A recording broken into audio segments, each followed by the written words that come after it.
자, 벡터의 외적 세 번째 시간입니다. 지난 시간에 그 벡터의 외적이란 것을 어디 쓰느냐, 용도가 제일 중요하다는 이야기를 했었습니다.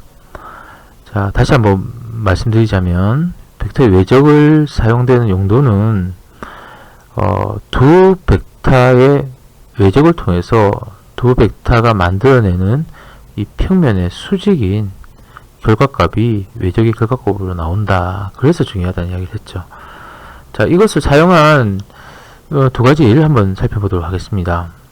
첫 번째, 우리가 모델링 할 때, 우리가 정점들을 이어서,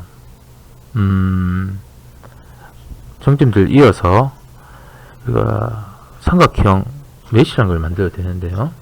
잠시만요.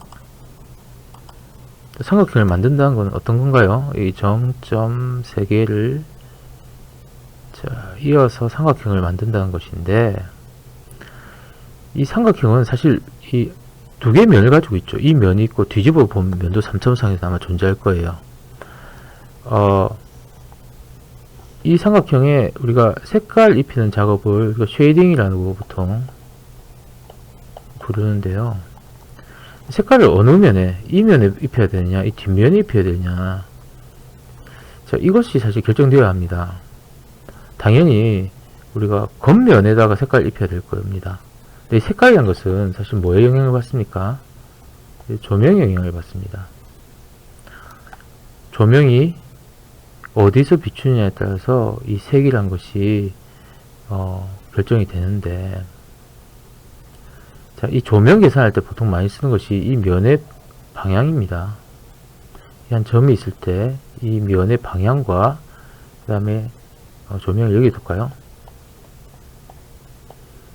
이 조명의 방향의 각을 통해서, 여러분 이건 내적이죠. 사실 내적을 통해서 여기다가 얼마큼 많이 빛을 비출 건가, 우리가 램버시안 법칙, 렘브란트 법칙이라고 보통 부르고 부르는데요. 우리가 디퓨즈, 좀 벗어난 이야기인데, 디퓨즈 리프렉션이라는 것을 결정할 때, 음영을 결정할 때 보통 많이 쓰는 기법입니다.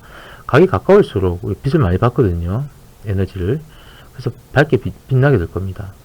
근데 이게 결국은 뭐가 중요합니까? 이 법선이 중요하죠.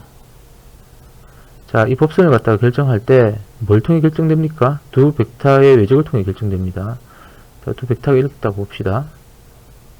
근데 여기서 이 벡터 A라고 하고 B라고 했을 때, 자, A, B의 내적을 하면 이제 원소 법칙을 사용해서 이 방향이 나오겠지만, 만약에 BA라고 내적을 하면 어떻게 될까요? 이 방향이, 자, 이 반대 방향으로 벡터가 나올 거예요.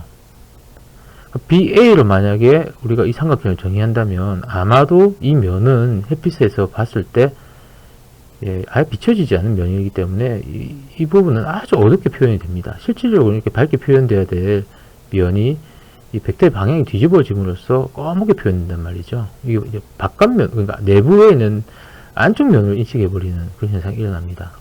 그래서 보통 모델링 할 때는 이 정점을 찍는 순서가 상당히 중요합니다. 자, 정점을 찍는 순서를 어떻게 하느냐. 어떤 시계 반대 방향으로 이렇게 정점을 찍어야지 벡터가 나오거든요.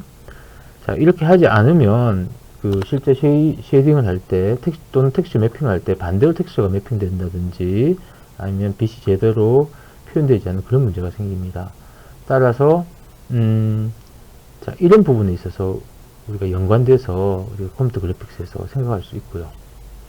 두 번째 하나, 외적 사용하는 것은 앞에 우리가 내적 때 설명했었던 문제를 다루기 위함입니다.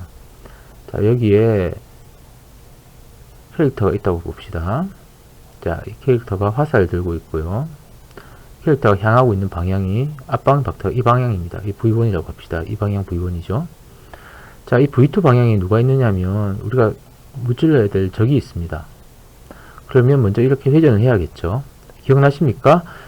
자, 그럼 얼마큼 회전을 해야 되느냐? 회전 양이란 것은 뭘 통해서 구할 수 있습니까? 예, V1과 이 V2를 어떻게 하면 되죠? 내적하면 됩니다.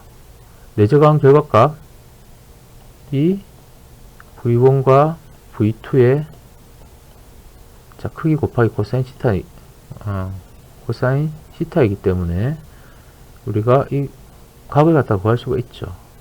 그런데 기억나십니까?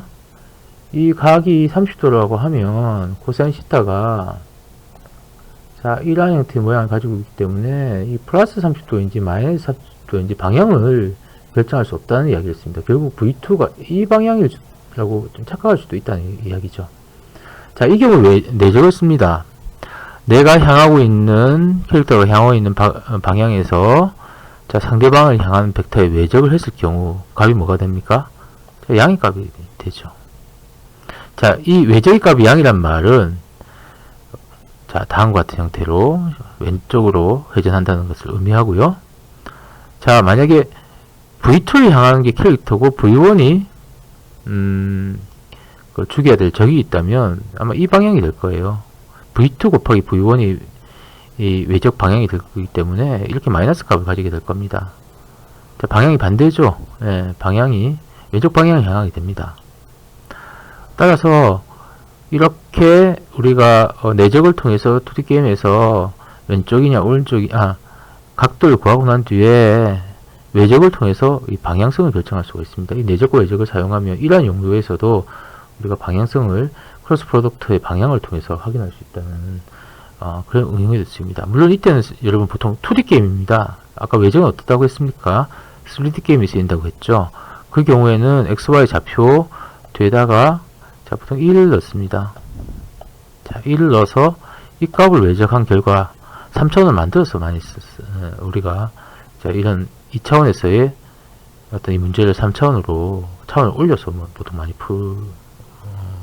풉니다. 네, 이런 내용들도 여러분 실제 응용에서 많이 쓰이니까 꼭 기억하시기 바랍니다. 벡터의 외적에 관련된 부가적인 어떤 예를 설명드렸습니다.